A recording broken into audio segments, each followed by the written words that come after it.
नमस्कार। आकाशवाणी से प्रस्तुत है समाचार प्रभात।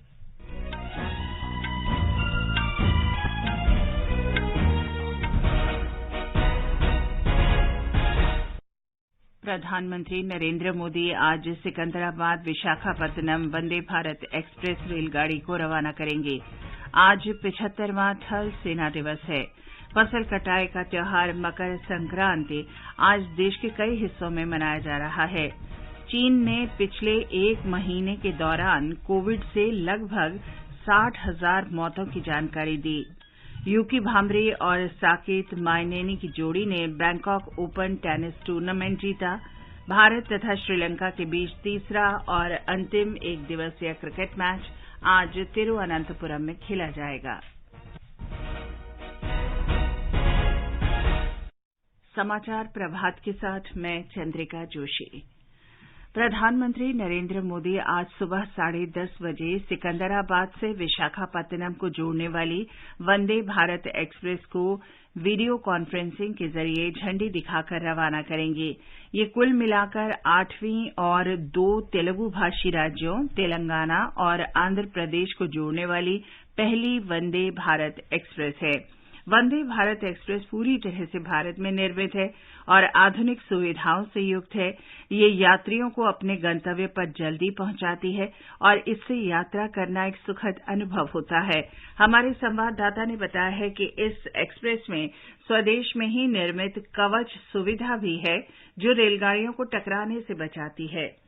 वंदे भारत ट्रेनों ने गति, दक्षता और सुविधा के आधार पर अपनी एक अलग पहचान बनाई है। इस ट्रेन की खासियत यह है कि 0 से 100 किलोमीटर प्रति घंटे की रफ्तार महज 52 सेकंड में हासिल कर लेती है और यह ट्रेन 180 किलोमीटर प्रति घंटे की रफ्तार से चलने की क्षमता रखती है। सिकंदराबाद से विशाखापट्टनम के बीच चलने वाली यह वंदे भारत ट्रेन लगभग 700 किलोमीटर की दूरी 8 घंटे में तय करेगी। आंध्र प्रदेश में यह ट्रेन विशाखापट्टनम, राजमुंद्री और विजयवाड़ा स्टेशनों पर रुकेगी। वहीं तेलंगाना में खम्मम, वारंगल और सिकंदराबाद स्टेशनों पर इसका ठहराव होगा। दीपेंद्र कुमार, आकाशवाणी समाचार, सिकंदराबाद। रेल मंत्री अश्विनी वैष्णव ने कहा है कि स्वदेश में निर्मित वंदे भारत एक्सप्रेस विश्व स्तरीय रेलगाड़ी है। कल सिकंदराबाद में संवाददाताओं से बातचीत में उन्होंने कहा कि ये देश के लिए एक महत्वपूर्ण उपलब्धि है। तेलुगु स्पीकिंग दोनों राज्य आंध्र प्रदेश और तेलंगाना को जोड़ने वाली ये ट्रेन कल्चरल यूनिटी का एक बहुत बड़ा प्रतीक बनेगा और विशाखापट्टनम उन सबको सिकंदराबाद के साथ जोड़ के एक बहुत बड़ा इसका इकोनॉमिक कॉरिडोर का महत्व भी रहेगा। हर एक क्षेत्र में, चाहे लोकोमोटिव्स हो, सिग्नलिंग हो, नई ट्रेन सेट्स हो, स्टेशन हो, हर एक क्षेत्र में माननीय प्रधानमंत्री जी का रेलवे के लिए जो बहुत बड़ा विजन है, उस विजन से हर एक सेक्टर, रेलवे का हर डायमेंशन ट्रांसफॉर्म हो रहा है। केंद्रीय पर्यटन मंत्री जी किशन रेड्डी ने कहा कि वंदे भारत एक्सप्रेस से इस क्षेत्र के पर्यटन को बढ़ावा मिलेगा। उन्होंने कहा कि इस रेलगाड़ी से आम लोगों के अलावा व्यापारियों को भी लाभ मिलेगा।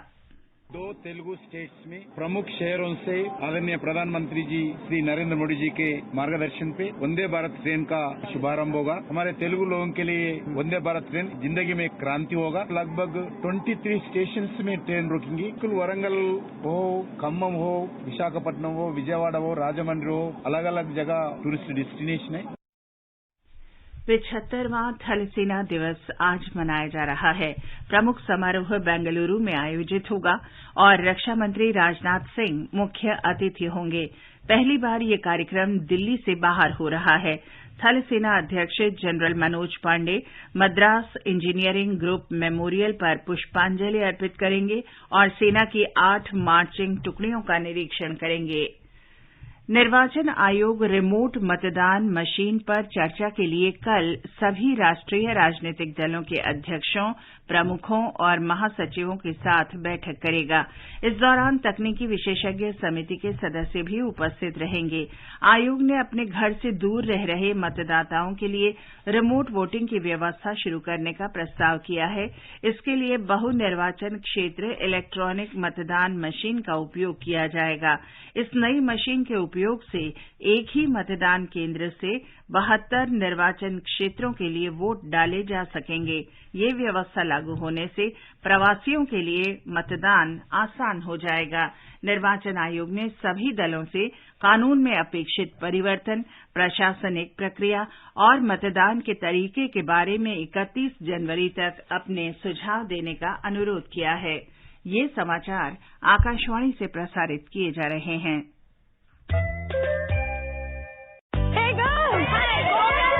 आज तो पार्टी चाहिए। पहले चैंपियन के साथ सेल्फी लेंगे। आइडिया, यही करते हैं पार्टी। Pizza party. ये चल अपना कार्ड और पिन दे। मेरे कार्ड की डिटेल्स मैं खुद ही डालूंगी। आरबीआई कहता है अपना पिन, ओटीपी, सीवीवी या इंटरनेट बैंकिंग पासवर्ड किसी के साथ शेयर ना करें। ऑनलाइन बैंकिंग सिर्फ अपने कंप्यूटर, मोबाइल और सिक्योर नेटवर्क से करें। बाय गर्ल्स, कहाँ जा रही है? सुना नहीं, नो शेयरिंग। आरबीआई कहता है जानकार बनिए, सतर्क रहिए। समाचार प्रभात में आपका फिर स्वागत है। उत्तर प्रदेश में मकर संक्रांति का पर्व उत्साह के साथ मनाया जा रहा है। राज्य के पूर्वी और अवध क्षेत्र में इसे खिचड़ी पर्व के रूप में मनाया जाता है। मुख्यमंत्री योगी आदित्यनाथ खिचड़ी उत्सव पर गोरखपुर में हैं। हमारे संवाददाता ने बताया है कि मुख्यमंत्री ने आज तड़के गुरु गोरक्षनाथ को खिचड़ी का भोग लगाया। मकर संक्रांति पर बाबा गोरक्षनाथ को खिचड़ी अर्पित करना शुभ माना गया है। नाथ पंथ की इसी परंपरा को निभाते हुए मुख्यमंत्री और गोरक्ष पीठाधीश्वर योगी आदित्यनाथ ने आज ब्रह्म मुहूर्त में गुरु गोरक्षनाथ को खिचड़ी चढ़ाई। नेपाल के शाही परिवार की ओर से भी गोरखनाथ मंदिर में खिचड़ी चढ़ाई गई। इसी के साथ मंदिर परिसर में महीने भर तक चलने वाला खिचड़ी मेला भी शुरू हो गया है। मुख्यमंत्री योगी आदित्यनाथ खुद इस मेले की व्यवस्थाओं की निगरानी कर रहे हैं। प्रदेश और पड़ोसी राज्य बिहार के अलावा नेपाल तक से हजारों की संख्या में श्रद्धालु गोरखपुर में बाबा गोरक्षनाथ को खिचड़ी चढ़ाने पहुंच रहे हैं। आज तड़के से ही गोरखनाथ मंदिर के बाहर श्रद्धालुओं की लंबी कतारें लगी हैं। आकाशवाणी समाचार के लिए गोरखपुर से आदित्य शुक्ला। कर्नाटक के हुबली धारवाड़ में चल रहे राष्ट्रीय युवा महोत्सव के दौरान नया गिनीज बुक रिकॉर्ड बनाने के लिए आज पूरे राज्य में योगाथॉन का आयोजन किया जा रहा है। कार्यक्रम में शामिल होने के लिए योगाथॉन पोर्टल पर 13 लाख छात्र, 12,000 अध्यापक और 8,000 से अधिक शैक्षिक संस्थान अपना पंजीकरण करा चुके हैं। बांग्लादेश से होकर डिब्रूगढ़ जाने वाली दुनिया की सबसे लंबी नदी क्रूज गंगा विलास कल बिहार में बक्सर के बांग्ला घाट पहुंचा। घाट पर पहुंचने पर पर्यटकों का स्वागत किया गया। गंगा विलास की इस पहली यात्रा में स्विट्जरलैंड के 32 यात्री हैं जो वाराणसी से डिब्रूगढ़ तक की यात्रा कर रहे हैं। हमारे संवाददाता ने खबर दी है कि यात्रा के दौरान पर्यटकों को आज बक्सर में कई स्थानों पर भ्रमण का मौका मिलेगा। बक्सर के बंगला घाट पर गाजे बाजों के साथ पर्यटकों का स्वागत किया गया। ये पर्यटक आज बक्सर में युद्ध स्मारक और सीताराम उपाध्याय संग्रहालय देखने जाएंगे। इसके अलावा वे सांस्कृतिक और धार्मिक स्थलों का भी परिभ्रमण करेंगे। दोपहर बाद गंगा विलास रिवर क्रूज छपरा के डोरीगंज के लिए प्रस्थान कर जाएगा। सारण के चिरांद पुरातात्विक स्थलों को देखने के बाद कल दोपहर बाद पर्यटक पटना पहुंचेंगे। गंगा विलास रिवर क्रूज 22 जनवरी तक बिहार में रहेगा। मुंगेर, बेगूसराय के सिमरिया और भागलपुर के सुल्तानगंज और बटेश्वर स्थान समेत 8 जगहों पर क्रूज का ठहराव होगा। विदेशी पर्यटक मुंगेर में बिहार स्कूल ऑफ योगा और भागलपुर में विक्रमशिला विश्वविद्यालय समेत अन्य ऐतिहासिक स्थलों और स्मारकों को देखने जाएंगे। आकाशवाणी समाचार के लिए पटना से कृष्ण कुमार लाल। गंगा विलास को प्रधानमंत्री नरेंद्र मोदी ने शुक्रवार को झंडी दिखाकर रवाना किया था। यात्रा के दौरान ये क्रूज 3,200 किलोमीटर का सफर तय करेगा। संस्कृति राज्य मंत्री अर्जुन राम मेघवाल आज राजस्थान के चित्तौड़गढ़ किले में कुंभा महल गार्डन में पुरातत्व विभाग को नटराज की प्रतिमा सौंपेंगे। ये प्रतिमा 9वीं से 10वीं शताब्दी के बीच की है, जिसे चित्तौड़गढ़ जिले के बदोली स्थित शिव मंदिर से 1998 में चुरा लिया गया था। लंबी कानूनी प्रक्रिया के बाद वर्ष 2020 में इस प्रतिमा को लंदन के एक निजी संग्रहालय से भारत लाने में कामयाबी मिली।